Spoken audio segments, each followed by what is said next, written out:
Icera ria hinahi ria gavana wa Nairobi Mike Sonko thibitari-ini uyu wa Pumwani muthia-ini wa mwaka muthiru nikio kiari kianjiriria kia maundu gucenjia thibitari-ini uyu. Yes sir. Here I am. Nilipokuambia kuna maiti sita na kuna information, kwa nini unaniambia ni moja? Kuna mtu alisema ni moja sio moja. No, play with me. Nikuja hapa ni kuna information ya wananchi. Urugumariri mweru wa thibitari ino uria wekirirwo ni gavana Sonko ukoretwo kirutaniria gutigirira ati maundu ni magacira.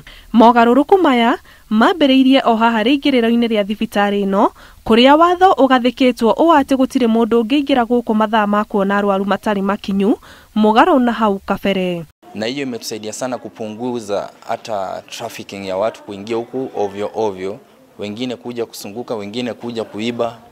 Sasa hivi at least kuna sanity. Mtoto wa kwanza nilijifungulia huku, lakini si kama siku hizi, kitambo si kama siku hizi, kukopoa.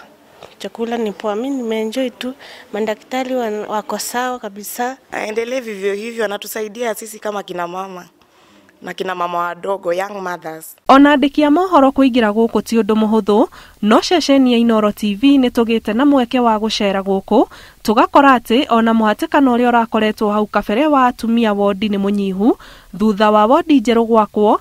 Mogaruruku maria murugamiriri uyu arauga ati mahuthu gukinyaniiria. Ilikuwa imenyakuliwa na mabwenyenya ambao walikuwa wameifanya kwa rental houses. Watu walikuwa naishi familia 300 ndani.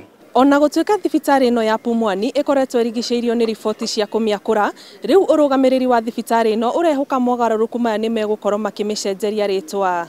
Ngiribotera Inoro TV, njitagwo Ani Ngige Nyamu.